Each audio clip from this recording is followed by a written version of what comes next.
Charles sat at his kitchen table, staring at the envelope that had arrived with the morning mail. The handwriting was familiar, yet strange, like looking at his own reflection in a broken mirror. His name was written in careful cursive across the front, but it was the warning written in red ink below that made his stomach clench. Do not read. The envelope bore no return address, just a postmark from 3 states away. Charles had been living alone in his small apartment for 2 years now, ever since the divorce. His days followed a predictable routine. Wake up at 6, coffee and toast, work at the insurance company, come home to a frozen dinner and late-night television.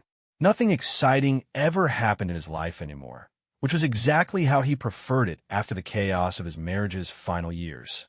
But this envelope disrupted everything. Charles picked it up with trembling fingers. The paper felt expensive, thick, and cream-colored. He held up to the window, trying to see through it, but the contents remained hidden. The warning seemed to pulse on the paper like a heartbeat. Do not read. He set the envelope down and walked to the refrigerator, pulling out a bottle of water. His mouth had gone dry. Through the kitchen window, he could see Mrs. Henderson next door watering her roses. Everything looked normal, peaceful even. So why did he feel like his world was about to collapse? Charles had always been a rule follower. As a child, he never colored outside the lines, never spoke out of turn in class, never broke his curfew. Even as an adult, he drove exactly the speed limit, paid his taxes early, and had never so much as jaywalked.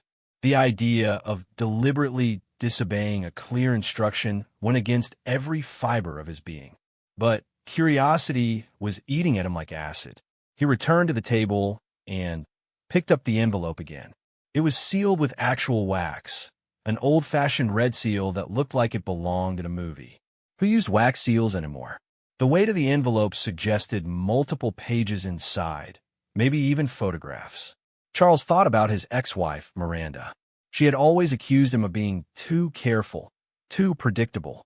"You never take risks," she had said during their last fight. "You're afraid of your own shadow." Maybe she was right. Maybe that's why she had left him for her yoga instructor, a man who rode motorcycles and had tattoos covering his arms. The envelope seemed to mock him from the table. Here was a chance to do something unpredictable, something that scared him. But the warning was so clear, so direct. Someone had taken the time to write it in red ink, to make sure he would see it. Charles walked to his living room and turned on the television, hoping to distract himself. A cooking show was on, featuring a cheerful chef making something with too many ingredients. But Charles couldn't focus on the screen. His eyes kept drifting back to the kitchen, where the envelope waited like a time bomb. He muted the television and called his younger sister, Sarah. She lived in California now, working as a graphic designer. They didn't talk often, but she had always been the adventurous one in the family. "Charles." Sarah's voice was bright and surprised. "This is unexpected. Is everything okay?" Charles paused. How could he explain this without sounding crazy? "I got a strange letter today. It has a warning on it telling me not to read it." Sarah laughed. "And you're calling me instead of reading it? That's so you, Charlie. What does it look like?" Charles described the envelope, the handwriting, the wax seal. As he talked, he found himself walking back to the kitchen, drawn to it like a magnet. "It sounds mysterious," Sarah said. "Are you going to open it?" "I don't know. What if it's something bad? What if someone's trying to hurt me? Or what if it's something amazing? What if it's an inheritance from a relative you never knew about? What if it's a love letter from someone who's been admiring you from afar?" Charles smiled despite his anxiety. Sarah had always been an optimist. "You watch too many movies, and you don't watch enough. Life is supposed to be an adventure, Charles. When was the last time you did something that scared you?" After they hung up, Charles sat staring at the envelope again. Sarah was right. He couldn't remember the last time he had done anything that truly frightened him. Even his marriage had been safe, predictable.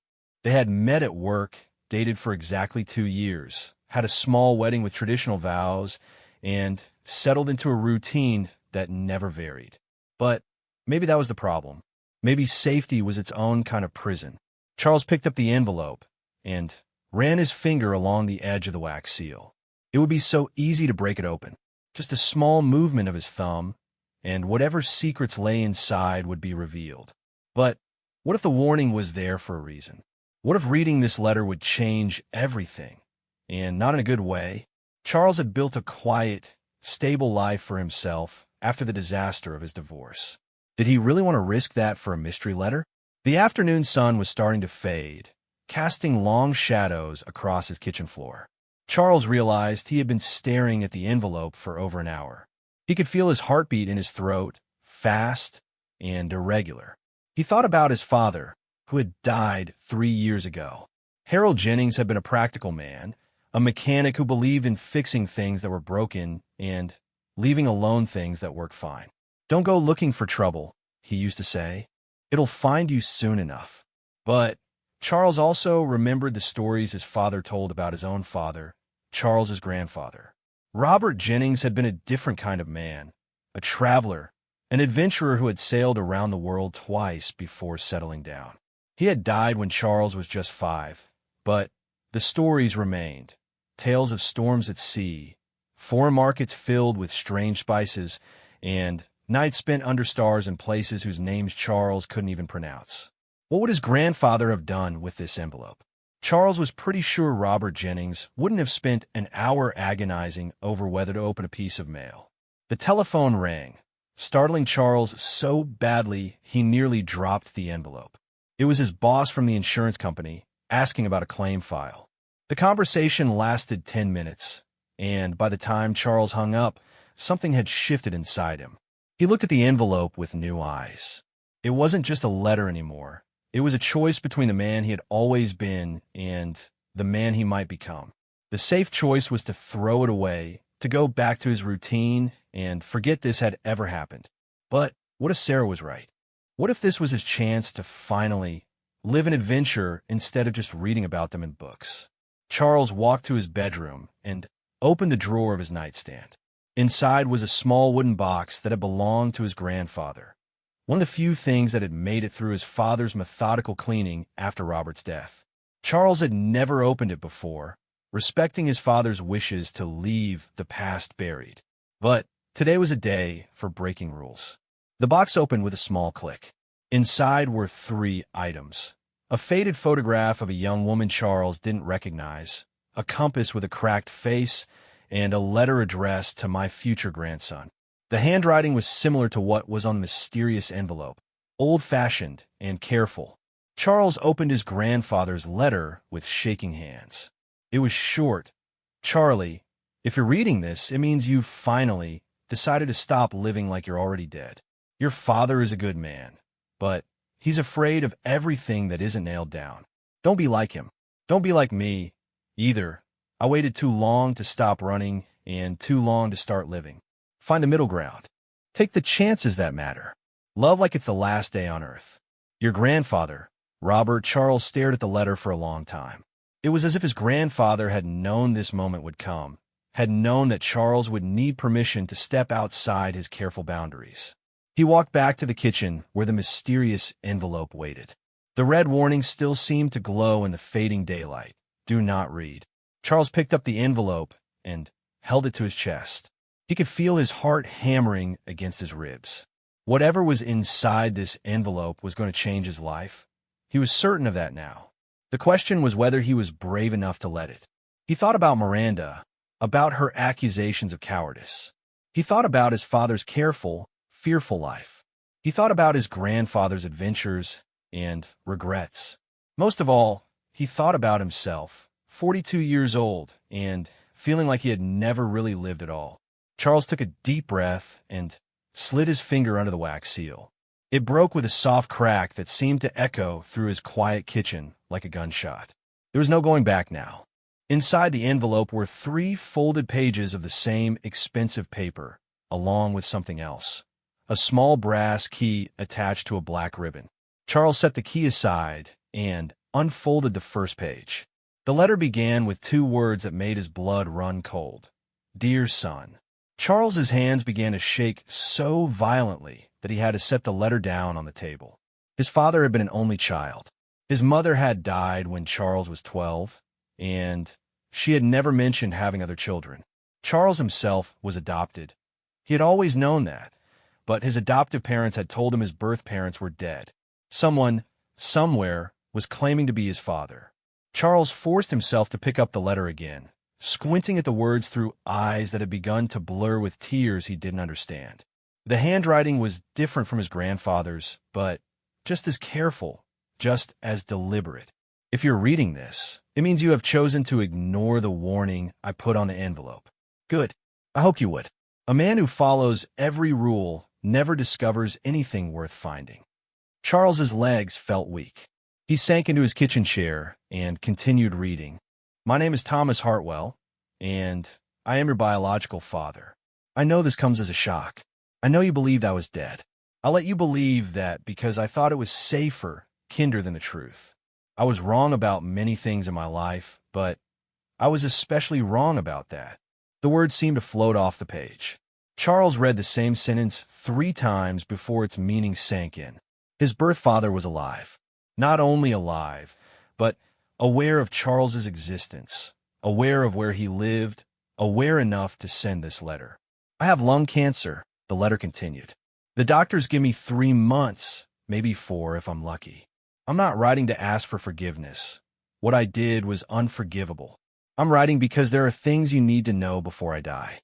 Things about your mother, about why I gave you up, about the family you never knew you had. Charles set the letter down again and stood up abruptly, knocking over his chair. The sound of it hitting the floor was loud in the silent apartment.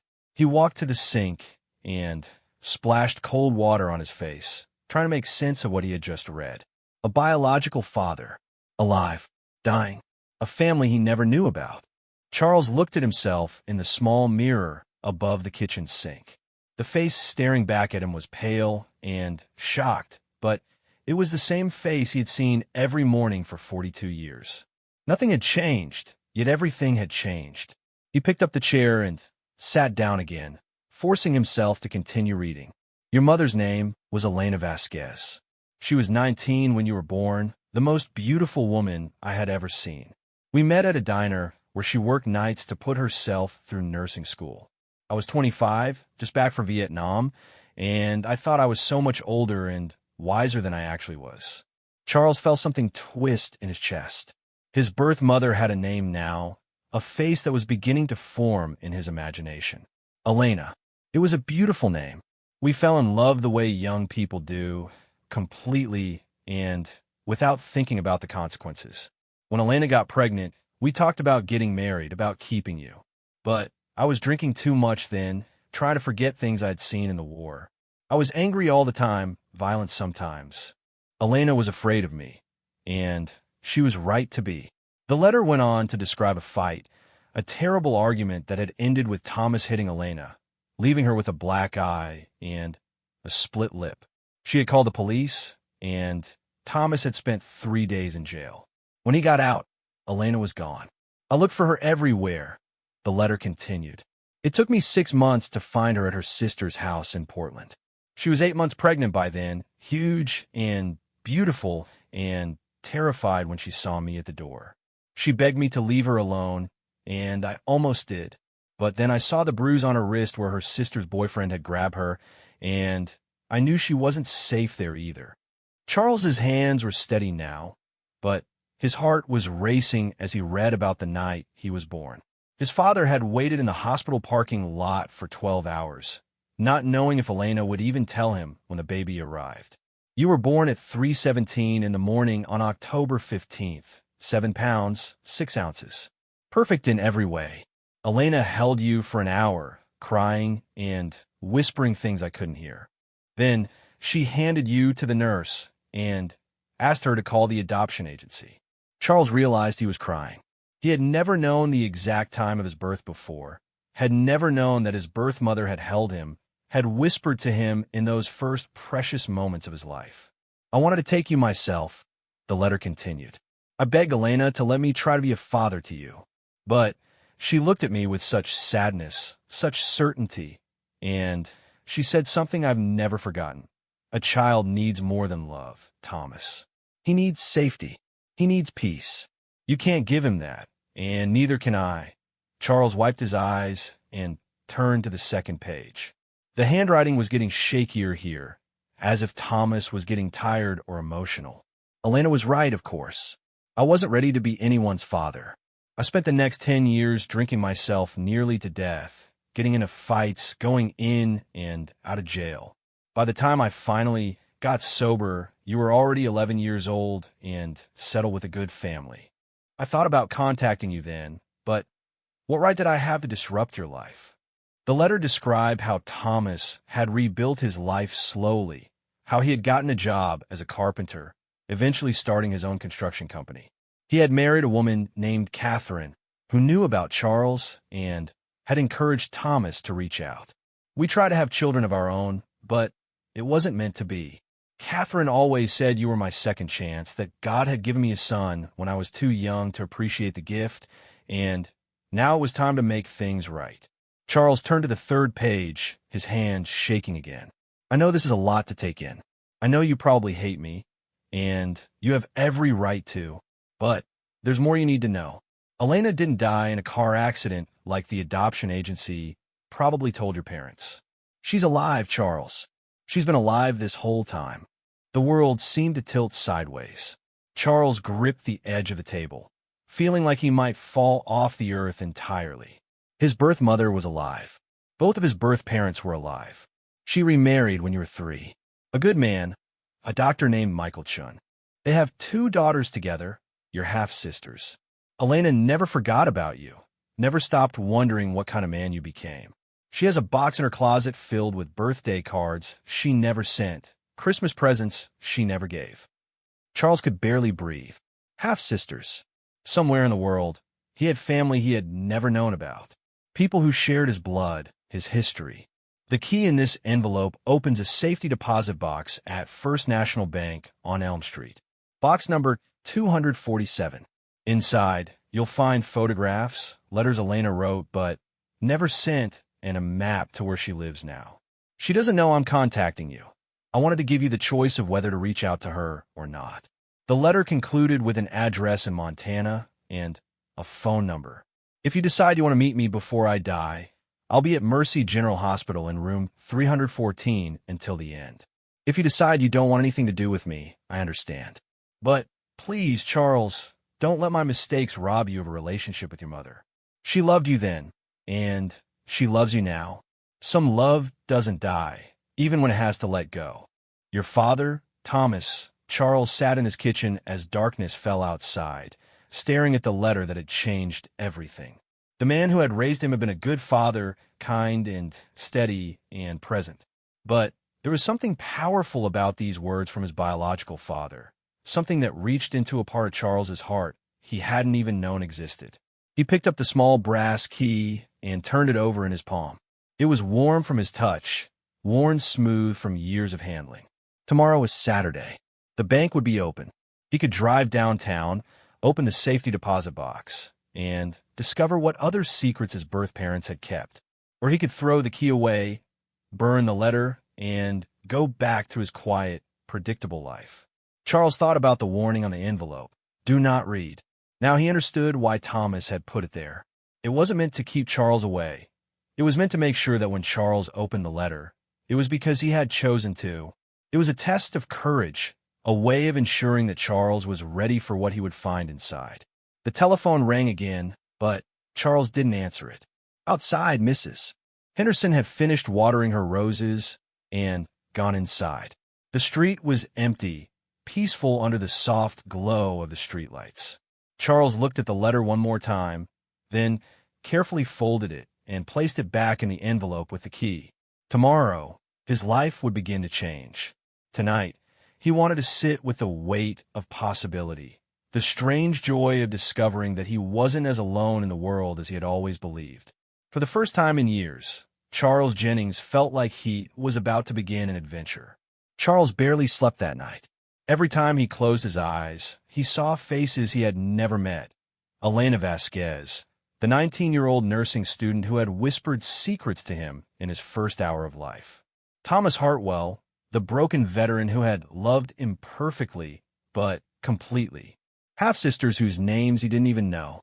He finally gave up trying to sleep around 5 in the morning, and made coffee with shaking hands.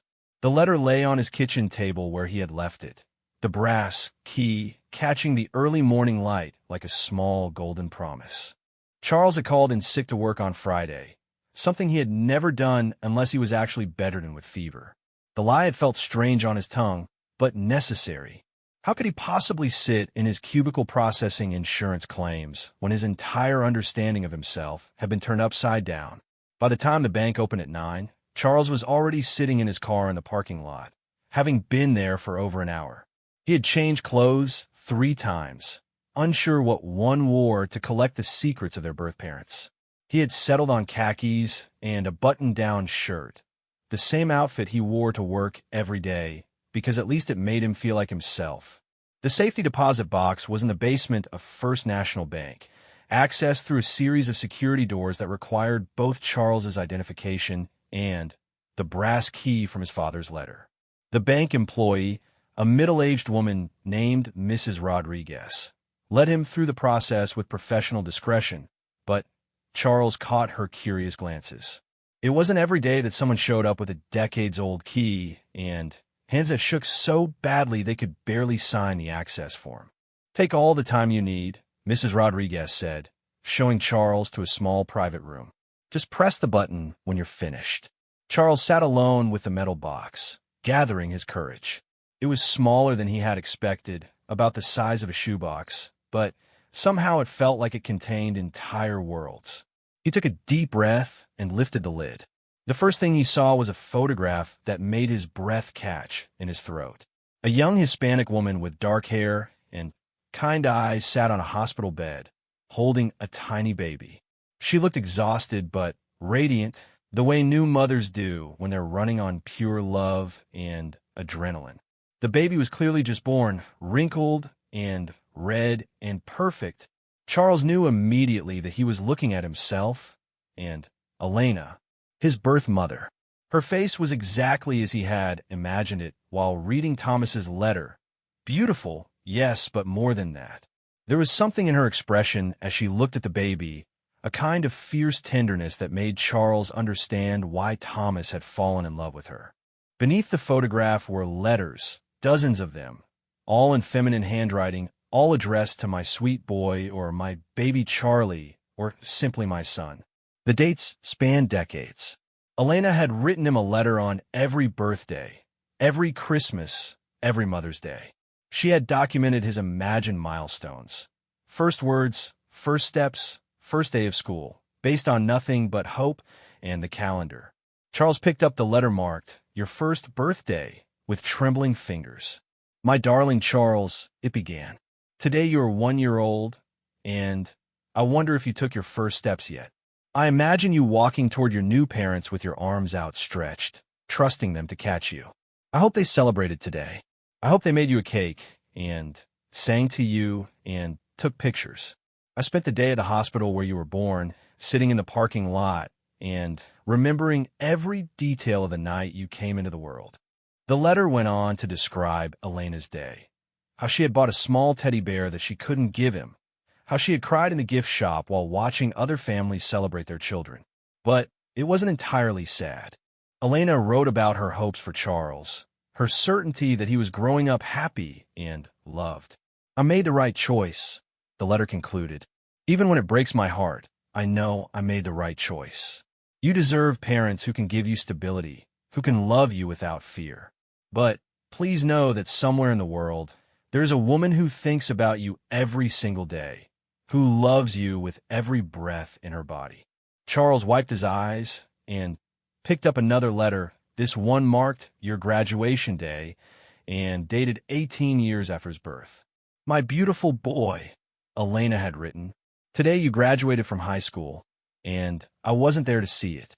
I don't even know what school you attended, what your grades were like, whether you played sports or were in the school play. But I know that somewhere a young man who came from my body and my heart walked across a stage today and received his diploma." This letter was longer, more reflective. Elena wrote about her own life, how she had finished nursing school, how she had met Michael Chun during her residency rotation, how she had slowly healed from the trauma of her relationship with Thomas. "I married Michael 3 years ago," she wrote. He's a good man, patient and kind. He knows about you, of course. I told him on our second date, because I couldn't bear the idea of loving someone who didn't understand that part of my heart would always belong to a boy I gave away. He said it made him love me more, knowing that I was capable of such sacrifice. Charles learned that Elena worked as a pediatric nurse at a children's hospital, that she had indeed had 2 more children, daughters named Sophia and Maria. She wrote about them with obvious love, but she never forgot to mention how different they were from what she imagined Charles to be. Sophia has your father's blue eyes, one letter mentioned. But Maria has my stubborn streak, just like I imagine you do. She's 10 now, fierce and independent. She wants to be a doctor like her stepfather, or maybe an astronaut. I see glimpses of the boy I gave birth to in both of them, but they can never fill the Charles-shaped hole in my heart. There were photographs scattered throughout the letters. Elena's wedding to Michael, the births of Sophia and Maria, family vacations to places Charles had never been. But in several of the photos, Charles noticed something that made his chest tight with emotion. Elena wore a simple gold locket around her neck in every single picture.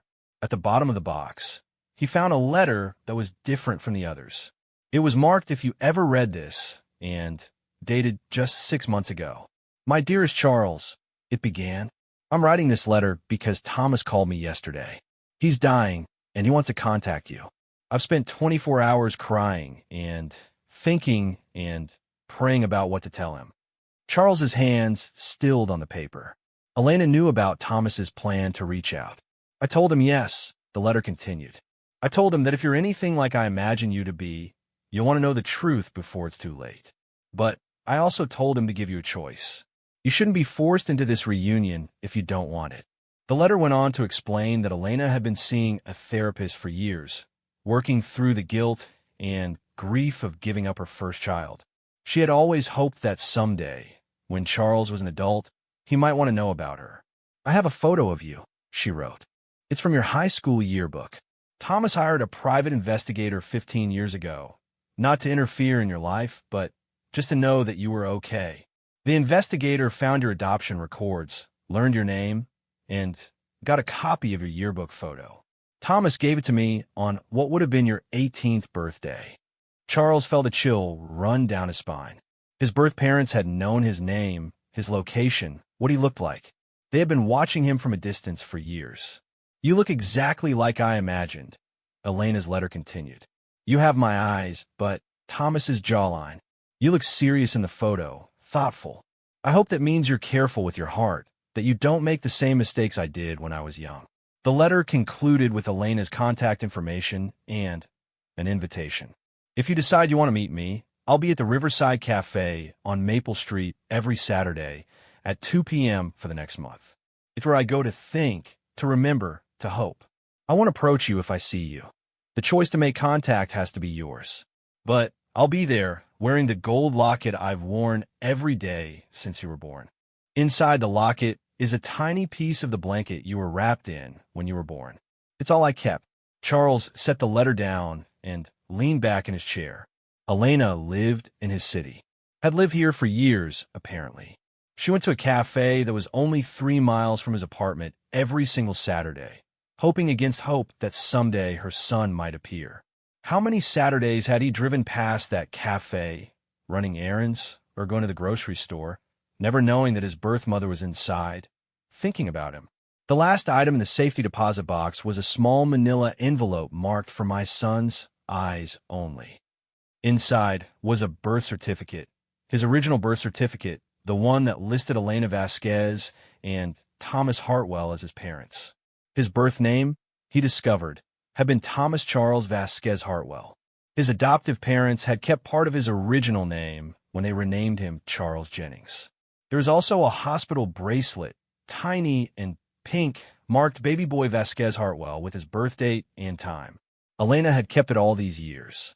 Charles sat in the small room for nearly 2 hours, reading and rereading the letters, studying the photographs, tried to absorb the magnitude of what he had discovered. This wasn't just information about his birth parents. This was evidence of a love that had persisted across decades of separation. When he finally pressed the button to summon Mrs. Rodriguez. Charles felt like he was emerging from a different world. The bank looked the same, sounded the same, but everything felt different now. He drove home in a daze, the box of letters and photographs sitting on his passenger seat like precious cargo. When he reached his apartment, he spread everything out on his kitchen table and called his sister Sarah. "Charlie," she answered on the first ring. "Did you open the mysterious letter?" "Sarah," Charles said, and then found he couldn't continue. How could he possibly summarize what he had learned? "Charlie, are you okay? You sound strange." "My birth parents are alive," Charles said finally. "Both of them. My father is dying of cancer, and my mother has been writing me letters for 23 years. There was a long silence on the other end of the line. Then Sarah said, very quietly, "Oh, honey." Charles told her everything. The letter from Thomas, the safety deposit box, the decades of birthday cards Elena had never sent. Sarah listened without interrupting, occasionally making small sounds of sympathy or amazement. "So what are you going to do?" she asked when he finished. "I don't know," Charles admitted. "This morning I was just Charles Jennings, insurance adjuster, divorce guy with no living relatives except you. Now I'm apparently Thomas Charles Vasquez Hartwell, and I have a dying father in Montana, a mother who works at a children's hospital, and 2 half-sisters I've never met. Do you want to meet them?" Charles considered the question.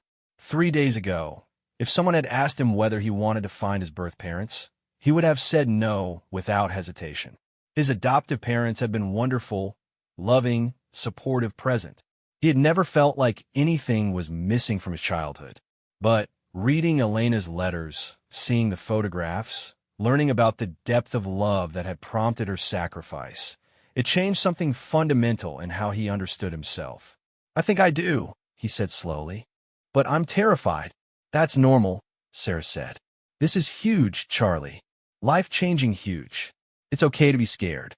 They talked for another hour, with Sarah asking practical questions that Charles hadn't even thought of. How would he approach Elena? Should he call first, or just show up at the cafe? What would he say to Thomas? Did he want to meet his half-sisters right away, or work up to it gradually? "Maybe," Sarah suggested, "you should start with your father.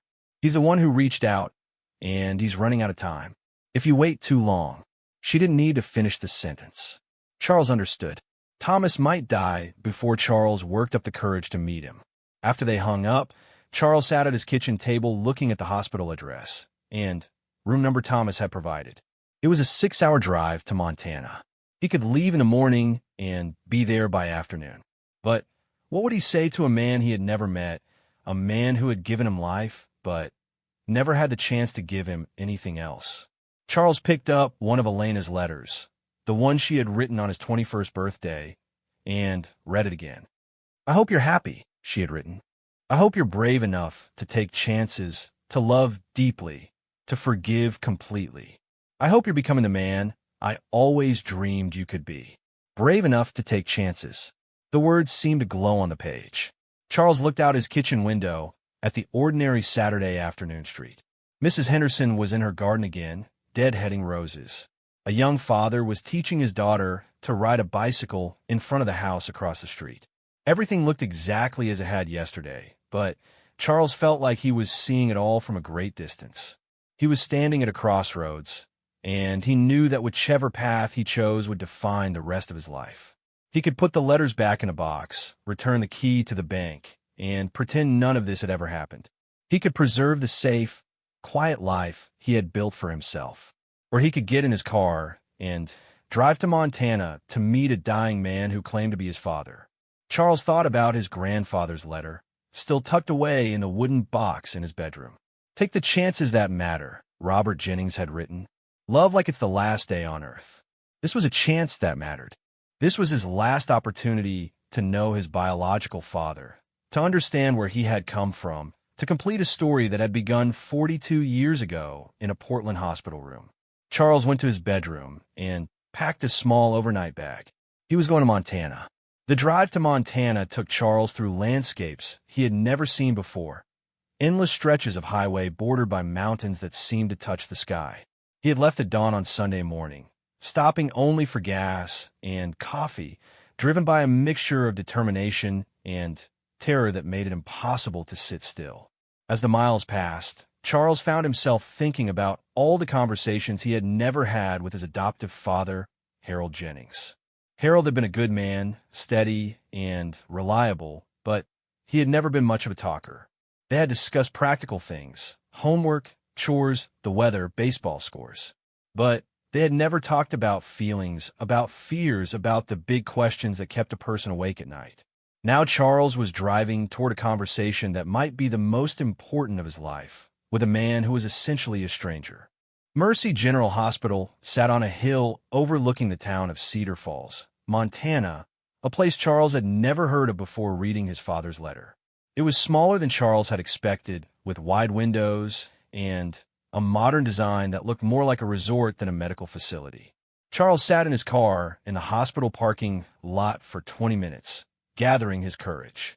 Through the windshield, he could see people coming and going, families visiting patients, doctors hurrying between buildings, elderly couples walking slowly through the garden that surrounded the main entrance. Finally, he forced himself to get out of the car and walk through the automatic doors. The receptionist at the information desk was a young woman with kind eyes and a name tag that read Jessica. When Charles asked for Thomas Hartwell in room 314, she looked at him with curiosity. "Are you family?" she asked. Charles hesitated. Was he family? Biologically, yes. But they had never met, never shared a meal or a conversation or even a phone call. "I'm his son," Charles said, and the words felt strange in his mouth.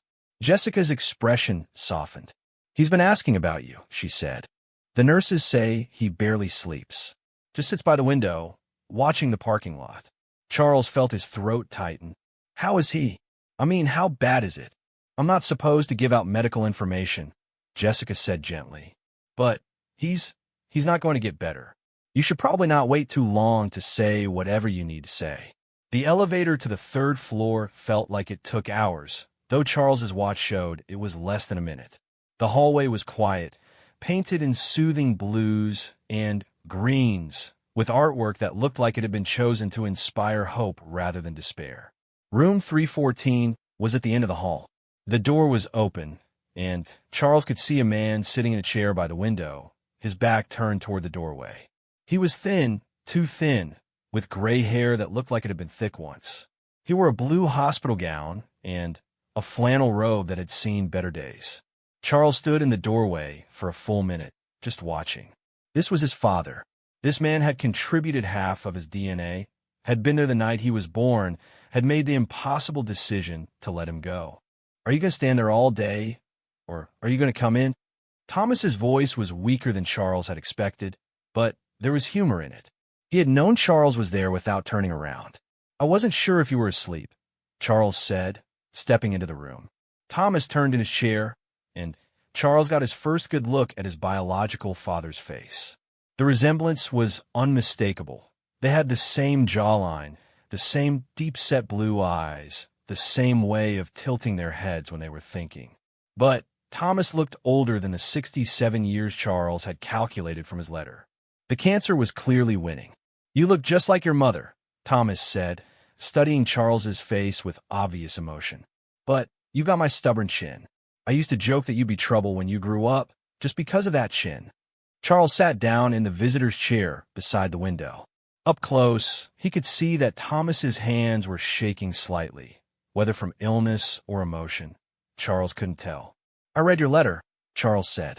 "I went to the bank, opened the safety deposit box." "Elena's letters," Thomas said, nodding. "She's been writing to you since the day you were born. Never missed a birthday, never missed Christmas. I tried to convince her to send them, but she always said it would be selfish, that you had a real family and didn't need the complication." They sat in silence for a moment, watching the afternoon light move across the mountains outside the window. "Why now?" Charles asked finally. "Why contact me after all these years?" Thomas was quiet for so long that Charles wondered if he had fallen asleep. When he finally spoke, his voice was barely above a whisper. "Because I'm dying, and I realize that all the reasons I used for staying away, protecting you, not wanting to disrupt your life, thinking I had no right. They were all just excuses. I was a coward, Charlie.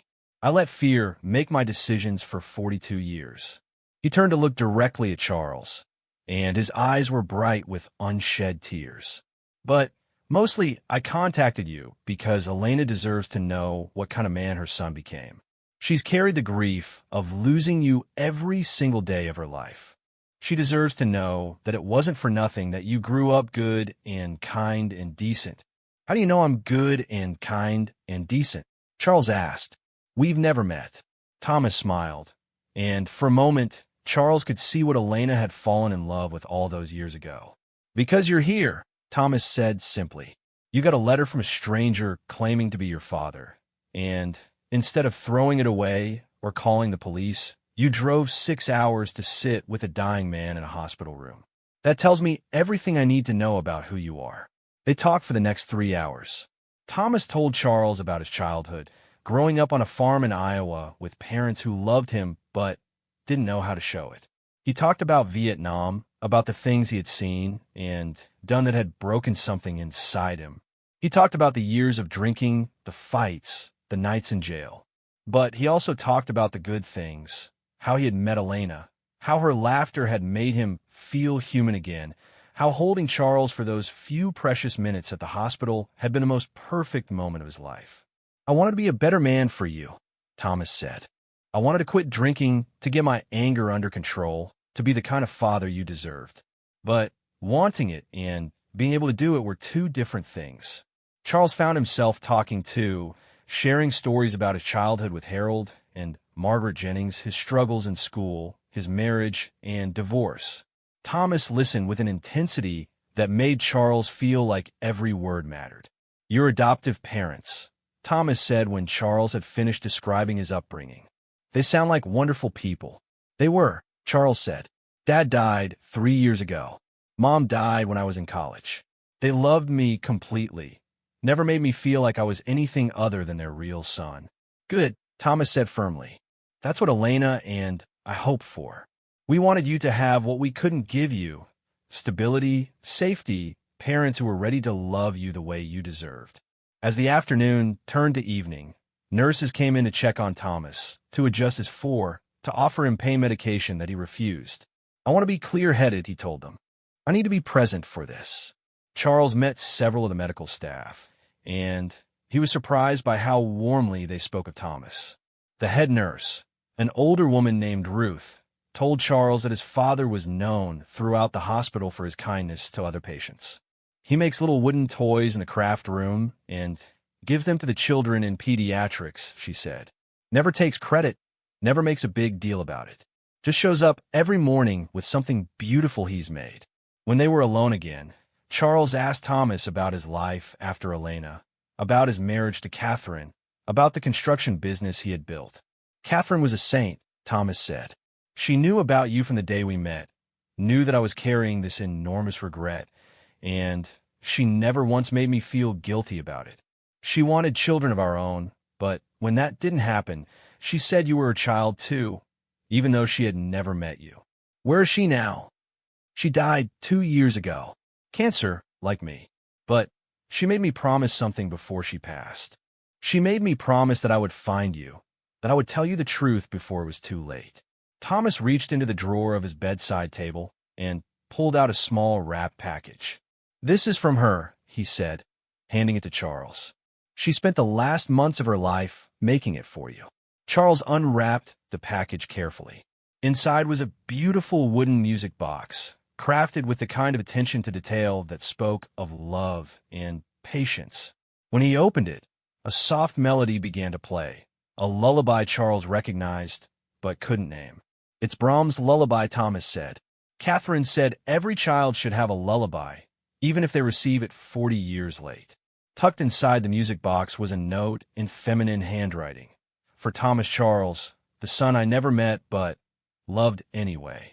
May your life be filled with music and joy. Catherine Hartwell. Charles felt tears spill down his cheeks for the first time since entering the hospital room. He had spent his entire adult life believing he was essentially alone in the world, and Now he was discovering that there had been people loving him from a distance all along. "There's something else," Thomas said softly. He opened the drawer again and pulled out a small velvet box. "This was my mother's ring, your grandmother's ring, Catherine, and I never had daughters to give it to, and it seemed wrong to bury it with her when it could go to someone who shares our blood." Inside the box was a simple gold band with a small diamond, old-fashioned and elegant. "Maybe someday you'll find someone to give it to," Thomas said. "Or maybe you'll just keep it to remember that you come from a long line of people who knew how to love, even when they didn't know how to stay." They talked until the sun set behind the mountains, painting the hospital room in shades of orange and pink. Charles learned about his grandparents on Thomas's side, farmers who had loved each other for 60 years, who had raised 12 children during the Depression and never complained about the hardship. He learned about cousins he had never met, about a family history that stretched back to Ireland and the potato famine. "Elena's family has stories too," Thomas said. "Her grandmother came from Mexico when she was 16, speaking no English but carrying a guitar and enough determination to move mountains. Elena gets her strength from that woman, her refusal to give up even when everything seems hopeless." As visiting hours came to an end, Charles found himself reluctant to leave. There was so much more he wanted to know, so many years to catch up on. "Will you come back tomorrow?" Thomas asked, and there was something vulnerable in his voice that reminded Charles that this man was facing the end of his life. "Yes," Charles said without hesitation. "I took the week off work. I can stay as long as you want me to." "Good," Thomas said, settling back against his pillows. "Tomorrow I want to tell you about your first cousin Jake. He's a pilot now, flies for Southwest Airlines. And about your Aunt Marie, who still makes the best apple pie in 3 counties. You got a whole family out there, Charlie. People who would love to know you if you ever want to know them." Charles drove to a nearby motel in a daze, his mind reeling with everything he had learned. He called Sarah from his room and tried to summarize the day, but found that the experience was too big for words. "How do you feel?" she asked. Charles thought about it. How did he feel? Overwhelmed, certainly. Emotional, grateful. But also something else, something he hadn't expected. "Complete," he said finally. "For the first time in my life, I feel complete." That night, Charles lay in bed listening to the music box Catherine had made for him, thinking about the strange ways that love could persist across time and distance. Tomorrow, he would see Thomas again. They would have more conversations, share more stories, continue the process of getting to know each other. But Charles also knew that this week in Montana was just the beginning. When he went home, he would have to decide whether to contact Elena, whether to meet his half-sisters, whether to reach out to the extended family Thomas had described. The boy who had opened a letter marked "Do Not Read" was gone forever. In his place was a man who was beginning to understand that family wasn't just about the people who raised you. It was also about the people who never stopped loving you, even when they had to let you go. Charles spent 5 days with Thomas in that hospital room, and they were the most meaningful days of his life. They talked about everything. Childhood memories that Thomas had carried for decades, dreams that had been deferred, regrets that had shaped them both. But more than the talking, there were moments of comfortable silence, times when they simply sat together watching the mountains or playing checkers on a set that one of the nurses had brought them. On Wednesday, Thomas introduced Charles to other patients on the floor. There was Mrs. Chun, an elderly woman battling lymphoma, who showed Charles pictures of her great-grandchildren. There was Bobby, a young man recovering from a motorcycle accident who was learning to walk again. And there was Maria Santos, a middle-aged woman with lupus who had been Thomas's roommate before he was moved to a private room. "Your dad is famous around here," Maria told Charles while Thomas napped. "He's the one who started the Wednesday night poker game in the recreation room. He taught half the staff how to play guitar. And when Bobby first came in, all angry and depressed about his legs, Thomas spent hours with him, just listening." Charles watched his father sleep and tried to reconcile this picture of a man who brought joy to others with the broken veteran who had been too damaged to raise his own son. People were complicated, he realized. They could be both things at the same time, heroes and failures, givers and takers capable of great love and terrible mistakes. On Thursday morning, Thomas woke up weaker than he had been the day before. His hands shook more noticeably, and he needed help walking to the bathroom. But his mind was still sharp, still focused on the son he was getting to know. "I want to call Elena," he said suddenly, after they had finished breakfast. Charles felt his stomach clench with anxiety. He wasn't ready to talk to his birth mother yet. Meeting Thomas had been overwhelming enough. "I don't want you to talk to her," Thomas clarified, seeing Charles's expression. "I just want to tell her that I've met you, that you turned out exactly like we hoped you would." Thomas called Elena from the bedside phone while Charles sat in the visitor's chair, trying not to listen, but unable to help himself. He could hear Elena's voice through the receiver, musical and warm, with a slight accent that reminded him of summer evenings. "Elena, it's Thomas." He came. "Charlie came to see me." Thomas's voice was thick with emotion. "He's everything we dreamed he would be. Kind and thoughtful and brave. He drove all the way from Oregon just to sit with a dying old man he'd never met." Charles could hear Elena crying on the other end of the line. "I know, sweetheart. I know you want to see him, but that has to be his choice. I gave him your letters, told him how to find you. If he's ready, he'll come." The conversation lasted 20 minutes, with Thomas describing every detail of their time together. He told Elena about Charles's job, his divorce, his quiet life in Portland. But he also told her about the way Charles listened, the way he asked thoughtful questions, the way he had inherited her capacity for empathy. "He has your eyes," Thomas said at one point, "and your way of tilting his head when he's thinking about something important." When Thomas hung up, he was exhausted but peaceful. "She's been waiting so long," he said to Charles. 42 years of wondering what you looked like, what you sounded like, whether you were happy. She deserves to know." That afternoon, Charles met Thomas's doctor, Dr. Patel, a kind man with tired eyes who spoke gently about Thomas's condition.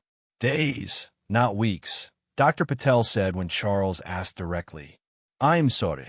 He's fought hard, but the cancer is very aggressive." Charles felt the floor drop out from under him. He had known Thomas was dying. The letter had made that clear, but somehow he hadn't really believed it. Thomas seemed so present, so engaged. It was hard to accept that this man he was just getting to know would soon be gone forever. That evening, as they sat watching the sunset through the hospital window, Thomas brought up a subject they had been dancing around for days. "I need to ask you for something, Charlie." "A favor." Charles nodded, prepared to agree to anything.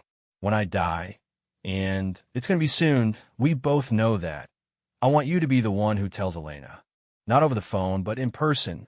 She's going to need someone, and you're the only one who can give her what she needs." Charles felt panic rise in his throat. "I don't know if I'm ready to meet her. What if she doesn't like me? What if I'm not what she expected?" Thomas reached over and took Charles's hand in his own. His fingers were cold and thin, but his grip was firm. "Son, that woman has loved you every day of your life. She changed your diapers and fed you bottle for the first month of your life, back when the adoption agency let birth mothers keep their babies longer. She knows exactly what you look like when you cry, what you sound like when you laugh. You could show up covered in mud and speaking in tongues, and she would still think you were the most perfect thing on earth." Charles squeezed his father's hand, understanding that this was Thomas's way of making sure Elena wouldn't be alone when he died. "Okay," Charles said. "When the time comes, I'll go to her." They spent that evening looking through photo albums that Catherine had kept. Pictures of Thomas through the years, images of the life Charles had never been part of. There was Thomas learning carpentry, Thomas and Catherine's wedding day, Christmas mornings with no children to open presents, but with the stockings hung anyway. 3 stockings, Charles realized.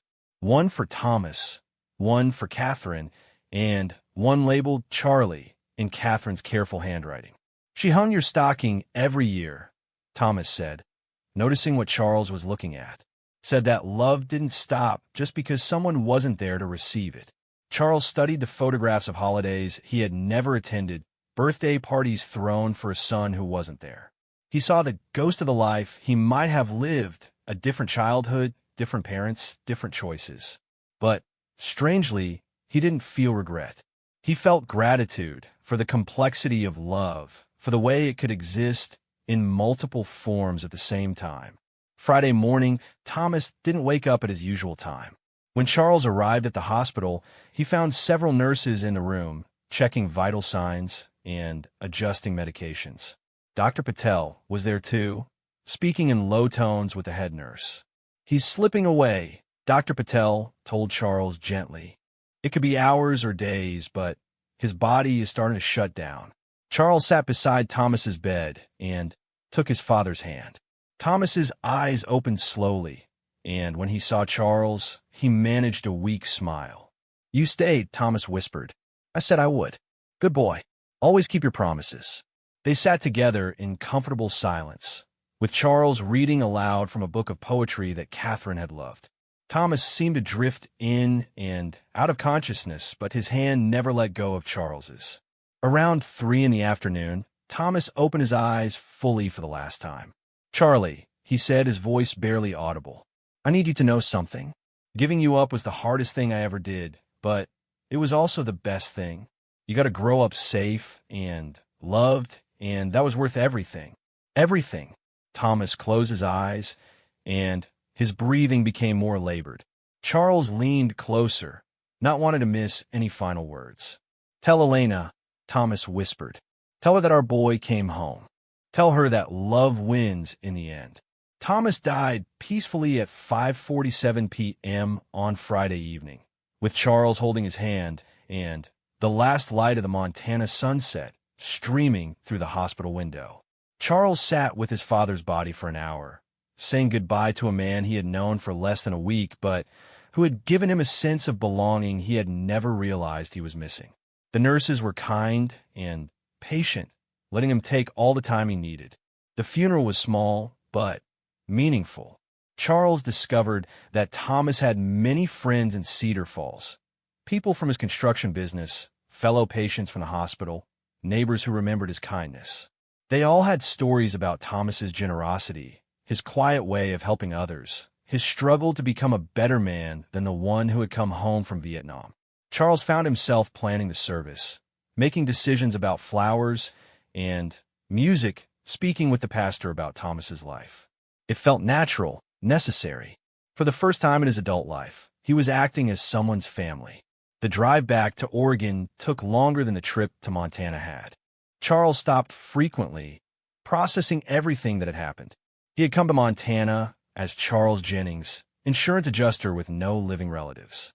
He was returning as someone different, a man who understood that family wasn't just about the people who raised you, but also about the people who never stopped loving you.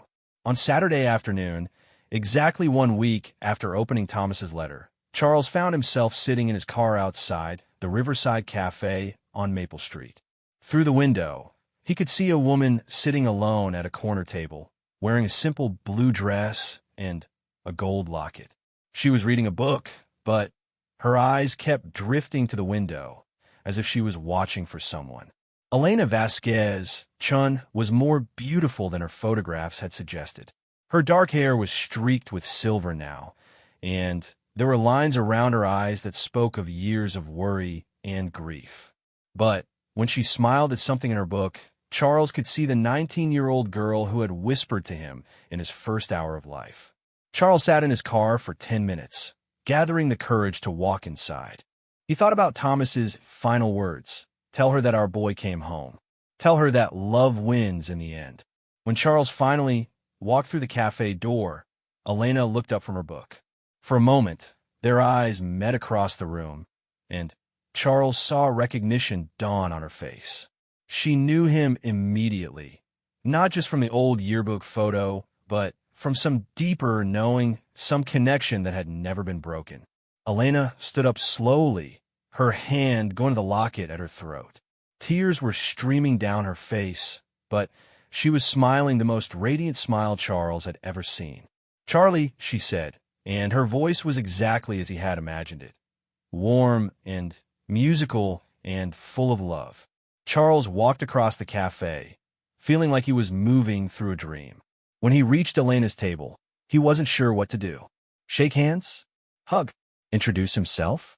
Elena solved the problem by reaching out and touching his face gently, the way a mother checks to see if her child has a fever. "My baby," she whispered. "My beautiful baby boy. You came home." Charles began to cry then, and Elena pulled him into her arms. She was shorter than he was, but somehow she made him feel small and safe and completely loved. They stood there in the middle of the cafe, holding each other and crying, while the other customers tactfully looked away. "I have so much to tell you," Elena said when they finally broke apart. "So many years to catch up on." "I know," Charles said. "But first, I need to tell you about Thomas. I need to tell you that he died holding my hand, thinking about you." Elena's face crumpled with grief, but also with something that looked like relief. "He found you," she said. "After all these years, he found the courage to find you." They sat at Elena's corner table for 3 hours, talking and crying and laughing. Elena told Charles about his half-sisters, Sophia, now 22 and in medical school, and Maria, 19 and studying engineering. She told him about Michael, her husband, who had spent 20 years loving a woman who carried another man's child in her heart. Charles told Elena about Thomas's final days, about the wooden toys he made for sick children, about the way he had spoken of her with such tenderness and regret. He gave her Thomas's final message, and watched her face light up with joy through her tears. "Love wins in the end," she repeated. He always believed that, even when he was at his worst. He always believed love was stronger than anything else. As the sun set outside the cafe window, Elena opened her locket and showed Charles the tiny piece of fabric inside, a fragment of the blanket he had been wrapped in as a newborn. "I've carried you with me every day," she said. "Right here, next to my heart." Charles reached into his pocket and pulled out the wooden music box Catherine had made for him. When he opened it, Brahms' Lullaby filled the space between them. "My father's wife made this for me," he said. "She said every child should have a lullaby, even if they receive it 40 years late." Elena listened to the melody with tears in her eyes. "She sounds like a wonderful woman." She was. They both were in their way. Broken people trying to love as well as they could. As they prepared to leave the cafe, Elena hesitated. "Charlie," she said, "I know this is a lot. I know you have a whole life that doesn't include us. If you need time, if you want to take this slowly, I understand." Charles thought about his quiet apartment, his routine job, his solitary evenings. Then he looked at this woman who had loved him every day of his life, who had written him letters she never sent, who had waited for him in this cafe every Saturday for a month. "Actually," he said, "I was wondering if you might want to have dinner tomorrow. Maybe I could meet Sophia and Maria, if they want to meet me, that is." Elena's smile was like sunrise. "They've wanted to meet you their whole lives," she said. "They used to ask me about their mysterious big brother, wonder what you looked like, whether you would like them if you ever met." Charles realized that his story was far from over. In fact, it was just beginning. He had spent 42 years thinking he was alone in the world, but now he understood that love had been surrounding him all along, from the adoptive parents who had raised him with such care, from the birth parents who had sacrificed everything to give him a better life, from sisters he had never met who had grown up hearing stories about him. The letter marked "Do Not Read" had indeed changed everything, exactly as Thomas had intended. It had led Charles not just to his biological family, but to a deeper understanding of what family meant. It wasn't just about shared genetics, or shared houses, or shared last names. It was about people who chose to love you, who held space for you in their hearts, even when you couldn't be there to fill it. Charles walked Elena to her car in the cafe parking lot, still amazed that they were really here, really together after all these years. "One more thing," Elena said as she reached for her car door. "Thomas was wrong about one thing in his letter. He said he wasn't ready to be your father. But, Charlie, he became a father the moment you were born. He just wasn't ready to be your parent. There's a difference." Charles understood. Thomas had carried the love of a father for 42 years, even when he couldn't act on it. And now that love had bridged the gap between them, had brought Charles home to a family he never knew existed. As Charles drove back to his apartment that evening, he thought about the week ahead. Tomorrow, he would meet his sisters. Next weekend, Elena wanted to show him the house where she and Michael lived, wanted him to see the garden where she wouldn't think about him. There was talk of Charles meeting his extended family, cousins and aunts and uncles who had been told about him, but never thought they would see him. But tonight, Charles just wanted to sit in his kitchen and listen to Catherine's music box and think about the strange and wonderful ways that love persisted across time and distance and even death. The letter marked "Do Not Read" sat on his table, forever changed from the terrifying mystery it had been a week ago. Now it was the beginning of his real story. Not the story of Charles Jennings, the careful man who followed rules and took no risks, but the story of Thomas Charles Vasquez Hartwell Jennings, a man who belonged to multiple families and multiple stories, a man who had finally learned that the biggest risk in life was not taking any risks at all. Charles opened the music box one more time and listened to Brahms' lullaby fill his quiet apartment. Outside, Mrs. Henderson was watering her roses in the gathering twilight, but Charles barely noticed. He was too busy thinking about tomorrow, about the family dinner Elena was planning, about the sisters who were waiting to meet their mysterious big brother. For the first time in his adult life, Charles Jennings felt like he was home.